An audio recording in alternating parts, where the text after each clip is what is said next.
에베소서 1장 15절로 23절까지의 말씀을 제가 봉독해 드리겠습니다.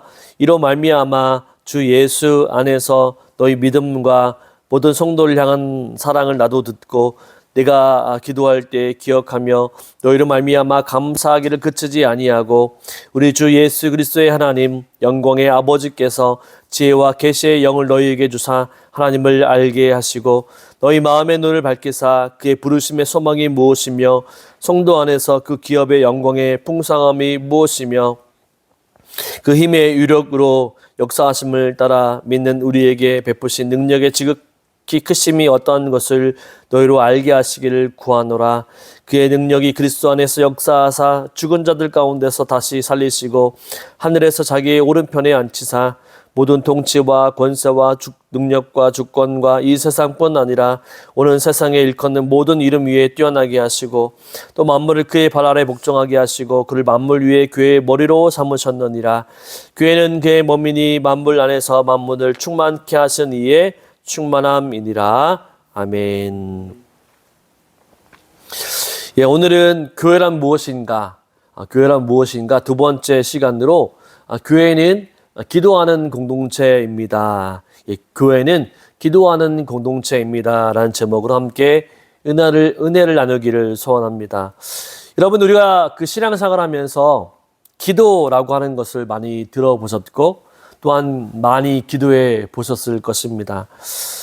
저도 처음에는 중등부 학생이 되어서 이 대표 기도를 하게 되었는데 그전에는 기도를 어떻게 하는지 잘 몰랐습니다.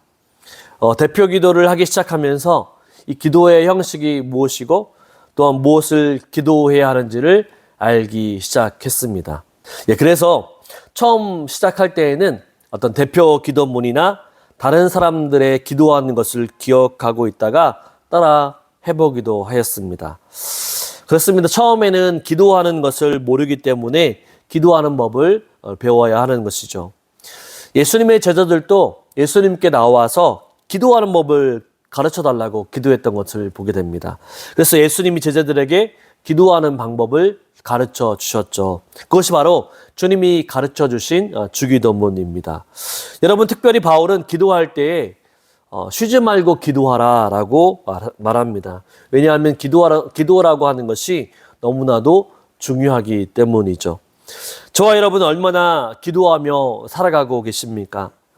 밥을 먹고 우리 식사할 때에도 식사 기도를 하고 나면 하루에 그것을 뺀 나머지 얼마 정도 주님과 교제하며 기도하고 있는지를 생각해 보고 점검해 봐야 합니다. 어떤 분은 이렇게 이야기합니다. 하루라고 하는 시간의 11조를 바로 하나님께 기도하는 시간으로 올려야 한다라고 하시는 분들도 있죠. 그러니까 24시간에 10분의 1, 그러니까 2시간 40분 정도, 그죠? 그래서 그런 말 하시는 것들을 보면 기도를 강조하기 위해서 하는 거죠. 그만큼 우리가 바쁜 와중 가운데에도 기도해야 한다라고 강조하신 말씀입니다. 오늘 교회는 기도하는 공동체라고 하는 거죠. 오늘 제목으로 말씀을 통하여 한번 살펴보기를 원합니다. 첫 번째, 교회는 성도를 기억하며 기도하는 공동체입니다. 성도를 기억하며 기도하는 공동체. 15절 16절 말씀을 한번 읽어보겠습니다. 이로 말미암아 주 예수 안에서 너희 믿음과 모든 성도를 향한 사랑을 나도 듣고 내가 기도할 때 기억하며 너희로 말미암아 감사하기를 그치지 아니하고. 아멘. 우리 에베소 교회는 어디에 있었냐면 에베소는 지금의 터키 남부 지역에 있죠. 바울이 살았던 시기에는 이 에베소 지역이 항구였습니다. 이 에베소 지역을 성지순례를 가보게 되면 이 에베소 지역에는 큰 도서관이 있었고 원형장이 있었고 아데미 신전이 있었습니다. 그런 것들을 따져보면 상업적인 도시였고 또 뿐만 아니라 우상들이 많은 도시였습니다. 이곳에는 일찍이 유대교 사람들이 많이 있었는데 바로 유대교 회당들이 있었죠. 바울이 2차 선교 여행 때에 여러 회당에 들려서 유대인들과 변론했으며 오래 지체할 수가 없어서 동역자인 브리스길라와 아굴라에게 남겨두고 떠나가는 것을 보게 됩니다. 그리고 제3차 전도 여행 때에 이곳에 장기 체류하면서 처음에는 회당에서 유대인을 대상으로, 그 다음에는 헬라인들을 대상으로 두란노 서원에서 바로 가르쳤던 것들을 볼 수가 있죠. 이 사도 바울은 목양했던 성도들을 기억하면서 기도했다라는 사실입니다. 16절에 보니까 내가 기도할 때 기억하며 라고 하는 말씀을 보게 되죠. 바울은 자신이 사역했던 곳, 복음을 전했던 곳을 기억하며 기도했습니다. 왜 그가 에베소 교회를 생각하며 기도했을까요? 아마도 그곳을 자기가 개척했기 때문에 그랬을 것입니다. 다른 사람들을 복음을 전하고 또 교회의 무리가 생성이 되고 교회로 세워졌기 때문에 아버지의 심정으로 에베소 교인들에게 예수 그리스도 안에서 그들이 가만히 있는 것이 아니라 하나님 안에서 잘 자라나기를 소원하고 그 소식을 바로 듣기 싶어 했던 것이죠. 그래서 에베소 교회가 어떻게 신앙생활을 하고 있는지, 어떻게 믿음생활을 하고 있는지를 궁금해해서 계속적으로 소식을 듣고 싶어 했다는 것입니다. 그런데 에베소 교회뿐만 아니죠. 바울이 세웠던 교회들, 고린도 교회, 빌립보 교회 등 어떤 그런 교회들에 대해서 소식을 듣고 싶었죠. 그런 소식들을 듣고 싶어 하면서 어떤 곳에서는 이단의 문제, 어떤 교회에서는 교인들의 갈등의 문제가 들려오면서 사도 바울이 붓을 들어서 편지를 써가면서 훈계하며 올바른 길로 인도하였습니다. 사도 바울에게 에베소 교회의 소식이 들려왔습니다. 어떤 소식이었냐면 15절의 말씀을 보니까 주 예수 안에서 너희의 믿음과 모든 성도를 향한 나의 사랑을 듣고 라고 되어 있습니다. 사도 바울은 에베소 교회 교인들이 믿음이 성장하고 성도들끼리 사랑하는 관계 속에서 잘 성장하고 있다고 하는 소식을 듣게 되었던 것이죠. 바로 이 소식을 듣고 사도 바울은 얼마나 기뻐했을까요? 본인이 없어도 믿음 안에서 잘 성장하고 있으니 바울은 감사할 수밖에 없는 거죠. 그래서 그들을 생각할 때마다 믿음 안에서 잘 자라나고 있다고 하는 것을 서로 그런 소식을 들을 때마다 감사하며 기도했다라고 하는 것이죠.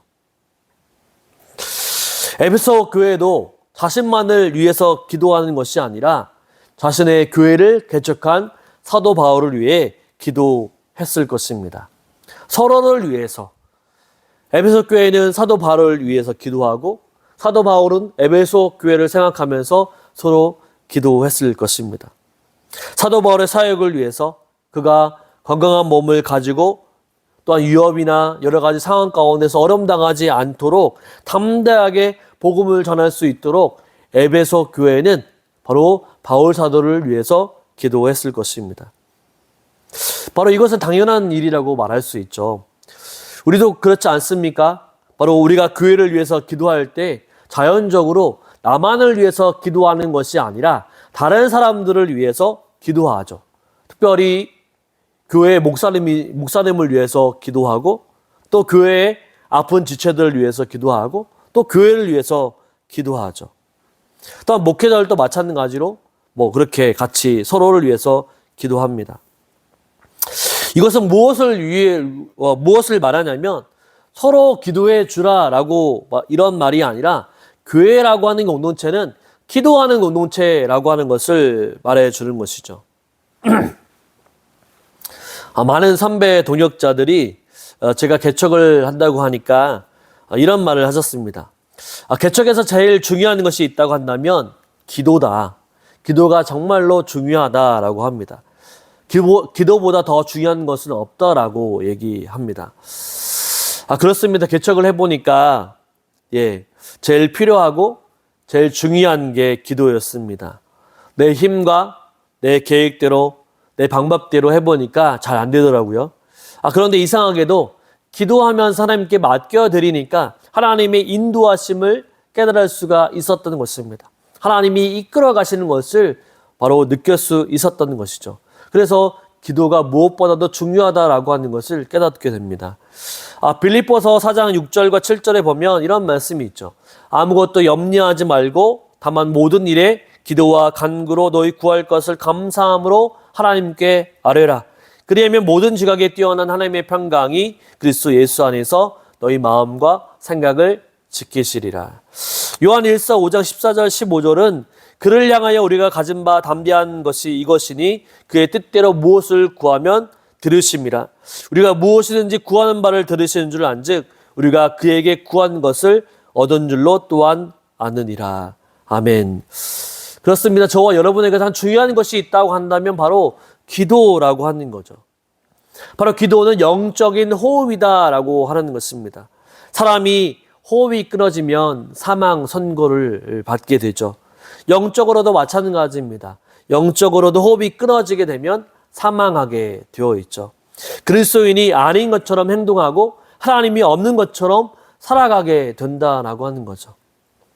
그리스도인이 하나님이 없는 것처럼 살아가게 되는 것이 바로 영적으로 사망 상태에 있는 것이라고 말할 수 있습니다. 교회 공동체는 바로 기도하는 공동체라고 하는 거죠.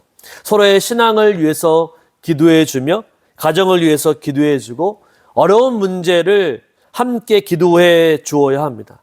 우리는 혼자가 아니라고 하는 사실이죠. 우리는 교회의 몸을 이루는 공동체이기 때문에 서로를 위해서 기도해 주어야 합니다. 여러분, 기도 제목이 있으시면 기도의 제목을 나누어 주어야 합니다. 혼자만 알고 혼자만 기도하는 것이 아니라 혼자 기도할 때 또 있지만 그러나 기도의 제목을 나누며 기도할 때 하나님의 능력이 나타납니다. 두세 사람이 모인 곳에 나도 그들과 함께 있겠다라고 말씀하신 주님이 우리가 함께 기도할 때의 역사를 드러내십니다. 어려운 문제를 함께 기도해야 하죠. 나 혼자 기도하면 외롭고 지칠 수 있지만 함께 기도하면 역사가 일어나게 되는 것이죠. 그래서 기도를 지체들에게 부탁하는 것이 좋습니다. 여러분 어떤 기도를 하고 있습니까? 여러분 한 주간에도 우리 지체의 기도의 제목을 알아가시길 바랍니다. 어떠한 기도의 제목이 있는지 또 어떤 어려움이 있는지 그래서 함께 나누며 또 어려운 점을 함께 기도함으로 하나님의 능력을 붙잡고 기도하기를 바랍니다. 여러분 교회의 공동체는 기도하는 공동체인 줄 믿으시길 바랍니다. 그래서 이번 한 주간도 바로 성도들의 기도 제목이 무엇인지 또 무엇을 지금 가장 시급하게 기도하고 있는지를 깨닫고 기도의 제목을 나누며 또 그들을 위해서 기도할 수 있는 저와 여러분의 삶이 되시기를 주님의 이름으로 축원을 드립니다. 아멘. 두 번째로는 교회는 하나님을 더 깊이 알아가는 기도 공동체입니다. 하나님을 더 깊이 알아가는 기도 공동체라고 하는 거죠. 우리 17절 말씀을 한번 읽어보겠습니다. 우리 주 예수 그리스도의 하나님 영광의 아버지께서 지혜와 계시의 영을 너희에게 주사 하나님을 알게 하시고. 바울은 하나님께서 에베소 교회에게 지혜와 계시의 영을 주셨다라고 말씀합니다. 이 지혜와 계시의 영은 무엇일까요? 바로 성령님을 가리킵니다. 이 성령을 통해 하나님을 분명히 알게 된다라고 하는 것이죠. 우리가 말씀을 읽고 깨달을 수 있도록 하나님은 성령을 통해서 그 일을 해나가십니다. 그래서 말씀을 읽고 깨닫는 것도 바로 성령님이 내 안에 계셔야만 우리가 하나님의 말씀을 깨달을 수 있는 것이죠. 그러면 성령님이 내 안에 계시는지 어떻게 알 수 있을까요? 우리가 하나님이 우리의 죄를 위해 보내주신 바로 예수 그리스도를 입으로 시인하고 고백하게 되면 예수님이 내 안에 찾아와 주십니다. 그래서 예수님을 만나고 경험한 사람만이 하나님의 말씀인 성경을 깨달을 수 있게 되는 거죠. 예수를 주로 고백하는 사람에게 성령님이 찾아와 주시고 그 성령님이 바로 예수님을 만난 사람들만이 성령님께서 말씀을 깨닫게 해주시는 역사를 허락해 주신다라고 하는 거죠.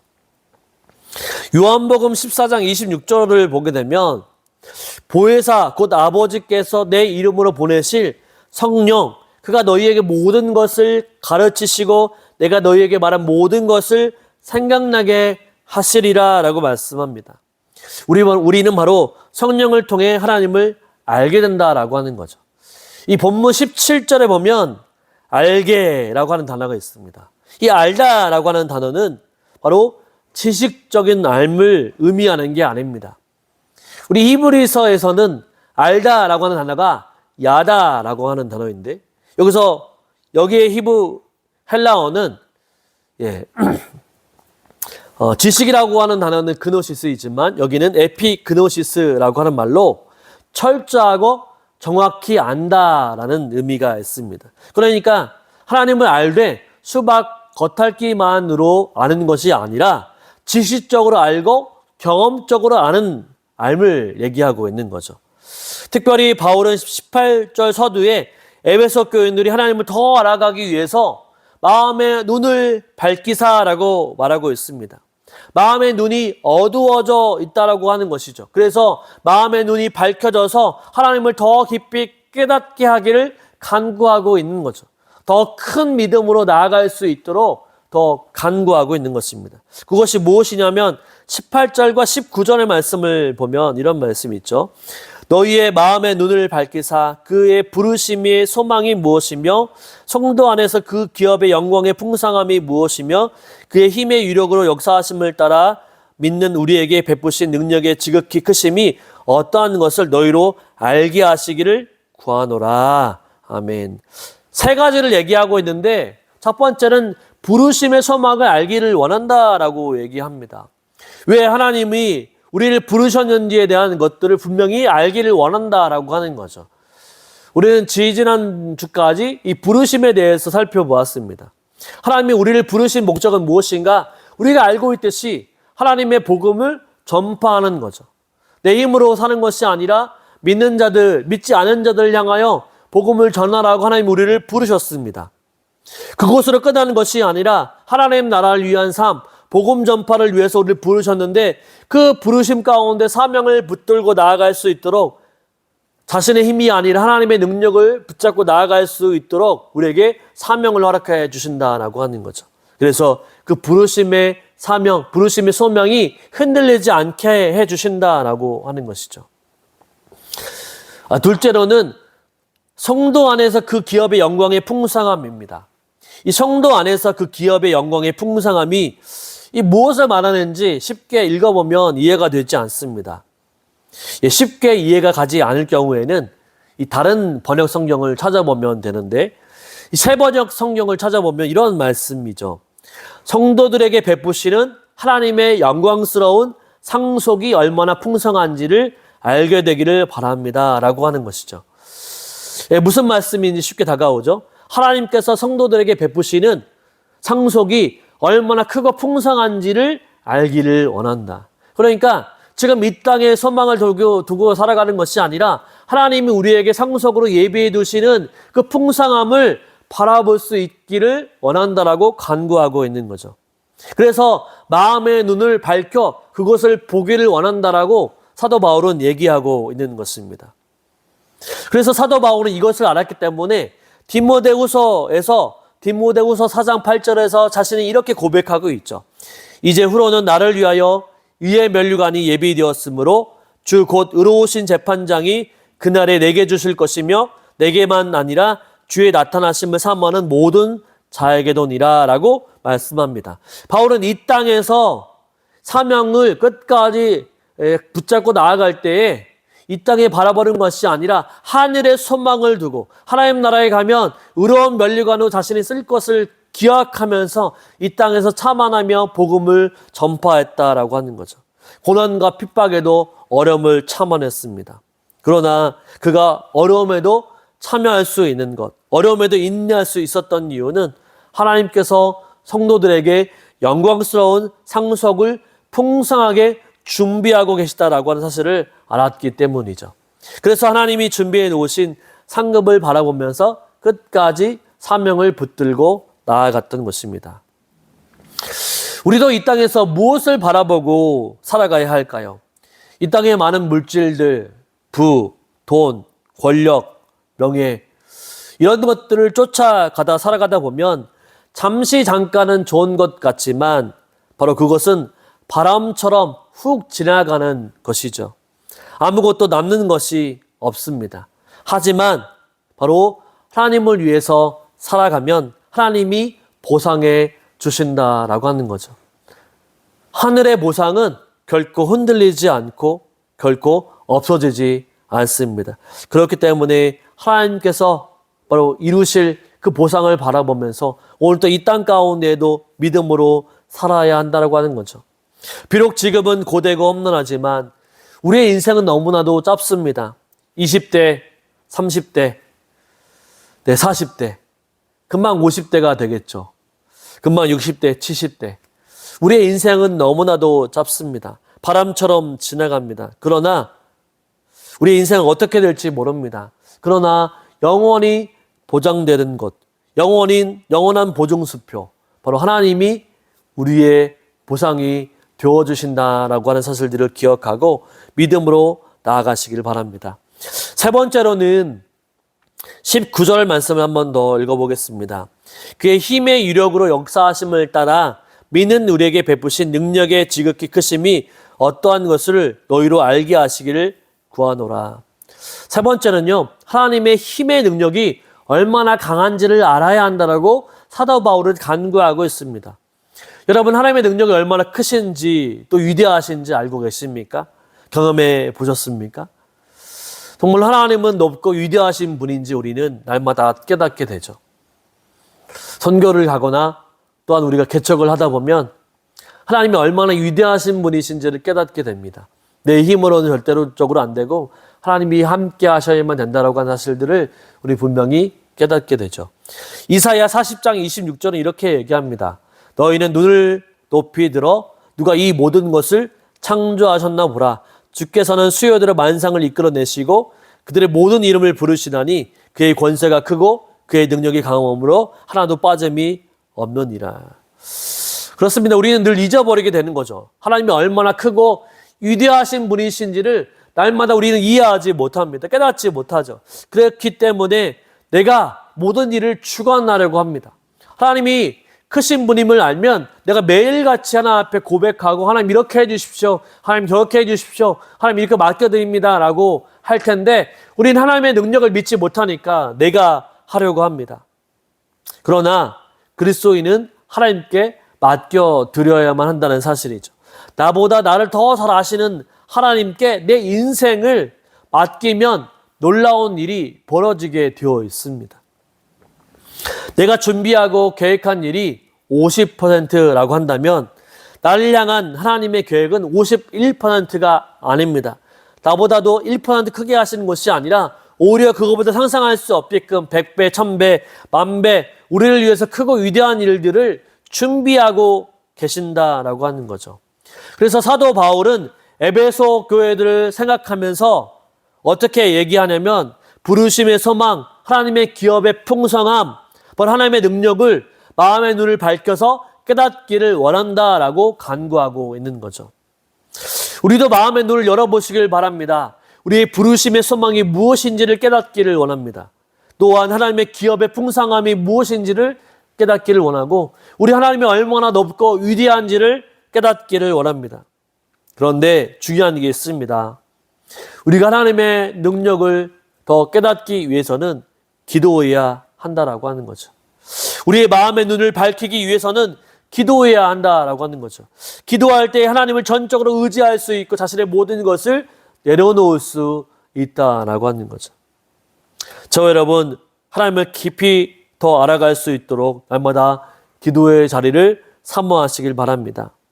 그래서 하나님이 어떤 분이신지, 하나님이 얼마나 높고 크고 위대한 분이신지를 기도하면서 느껴보시고 한 주간도 그런 하나님을 고백하며 나아가시기를 주님의 이름으로 축원을 드립니다. 아멘. 세 번째로는 예수님의 머리 되심을 인정하며 기도하는 공동체입니다.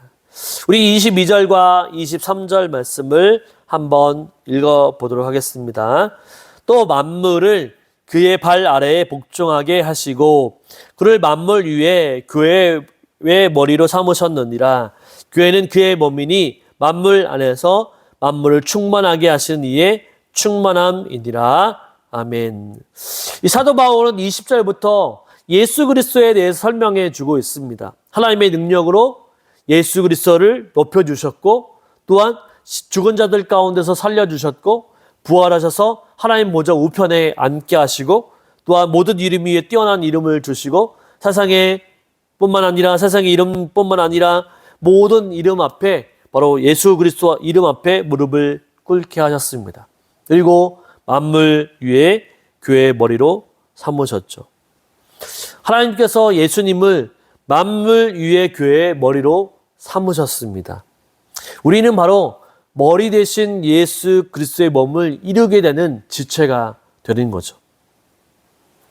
교회는 예수 그리스도의 충만함으로 이루어진 공동체입니다. 이 말은 교회는 예수님이 통치하시는 공동체라고 하는 거죠. 그러므로 기도할 때 예수님의 뜻에 맞는 기도, 예수가 드러나는 기도, 예수의 통치와 회복이 바로 교회 안에 충만할 수 있도록 기도해야 한다는 의미입니다. 우리는 교회 안에서 각 지체로 살아가죠. 예수님은 교회의 머리가 되시고 우리들은 예수님을 머리로 한 각 지체가 됩니다. 이 말은 무슨 뜻이냐면 머리가 되시는 예수님이 원하시는 것을 해야 한다라고 하는 거죠. 우리는 이 사실을 기억해야 합니다. 교회의 머리는 주님이신데 우리는 내가 주인이 되려고 할 때가 많다라고 하는 거죠. 주님이 원하시는 대로 해야 되는데 내가 원하는 대로 내 마음대로 내 욕심대로 할 때가 많다라고 하는 거죠. 교회 사역을 하다 보면 어떻습니까? 교회의 머리가 되시려고 하는 분들이 참으로 많이 있습니다. 예수님이 머리가 되셔야 하는데 많은 분들이 머리가 되려고 하는 것을 보게 됩니다. 장로, 권사님, 또 어떤 분들은 목소리 큰 사람, 성격이 강한 사람, 이런 사람들이 마치 자신이 교회의 머리가 되는 것처럼 행동할 때가 많다라고 하는 거죠. 그런데 그런 분들이 기도를 적게 하느냐, 봉사를 적게 하느냐, 노력을 적게 하느냐, 봉사를 헌신을 적게 하느냐, 그것이 아니라고 하는 거죠. 기도도 많이 하고, 봉사도 제일 많이 하고, 섬기는 일도 제일 많이 합니다. 그런데 그것이 자랑이 되어서 예수님이 머리가 되는 것이 아니라 자신의 머리가 되고 예수님은 그 다음이 될 때가 많다라고 하는 거죠. 자신이 쌓아놓은 업적으로 인해서 자신이 주인이 되려고 머리가 되려고 할 때가 얼마나 많이 있습니까? 교회의 머리는 바로 예수님이시죠. 그러면 어떻게 해야 할까요? 바로 교회의 머리이신 예수님이 원하시는 방향으로 해야 합니다. 머리가 어떤 능력으로 생각으로 발을 조정하게 될 때 움직여야 된다. 그렇게 되면 이 발은 어떻게 되죠? 움직여야 되는 것이죠. 손을 뻗어서 음식을 먹어야 되는데 명령을 내립니다. 그러면 손이 그것을 통해서 입으로 전달되어지고 먹여야 되는 거죠. 머리가 행하는 대로, 머리가 지시하는 대로 따르는 것이 교회의 지체의 모습입니다. 그러니까 이것은 무엇을 얘기하냐면 예수님이 원하시는 방향으로, 예수님이 뜻하시는 방향으로, 예수님이 영광 받으시는 방향으로 우리의 중심을 맞추어야 하는 것이죠. 예수님이 시키시는 대로 순종하겠습니다. 예수님보다 앞서지 않겠습니다. 라고 우리가 얘기하는 거죠. 그리고 날마다 예수님을 붙잡고 기도하는 거죠. 교회의 머리는 예수님이시니까 예수님이 일할 수 있도록 우리가 하나님 앞에 맡겨드리는 것입니다. 내 목소리가 아닌 예수님의 뜻이 드러날 수 있도록 우리는 기도해야 하죠. 예수님이 시키시는 대로 우리가 순종하겠습니다. 예수님이 말씀해 주십시오. 저에게 순종할 수 있는 능력을 허락해달라고 기도해야 합니다. 사람은 자꾸 욕심과 욕망에 쌓이게 됩니다. 끊임없이 밀려옵니다. 그래서 우리가 예수님을 붙잡고 있지 않으면 계속적으로 사탄이 우리를 유혹하게 되어 있습니다. 예수님과 함께 하지 않으면 바로 다른 마음을 품기 쉽습니다. 아담도 그렇게 넘어졌고 가룟 유다도 그렇게 넘어졌습니다. 기도하지 않으면 넘어지게 되는 것이죠. 기도하지 않으면 사명에 실패합니다. 기도하지 않으면 충성할 수가 없습니다. 기도하지 않으면 온전하게 헌신할 수 없죠. 기도할 때 우리가 교회의 머리 되신 예수님을 따라갈 수가 있는 것입니다. 한 주간도 우리를 교회 기도의 공동체로, 바로 기도하는 공동체로 세우신 목적을 깨닫고 바로 그의 머리 대신 예수님 앞에 온전히 순종할 수 있도록 자신을 내어놓고 기도할 수 있는 저와 여러분의 삶이 되시기를 주님의 이름으로 축원을 드립니다. 결론입니다. 교회는 기도하는 공동체입니다. 다른 것으로 세워진 것이 아니라 하나님의 영광을 위해서 기도하는 공동체, 함께 기도의 제목을 나누는 공동체, 하나님을 깊이 알아갈 수 있는 기도의 공동체임을 깊이 깨닫고 한 주간도 기도하는 일에 힘쓸 수 있는 저와 여러분의 삶이 되시기를 주님의 이름으로 축원을 드립니다. 아멘.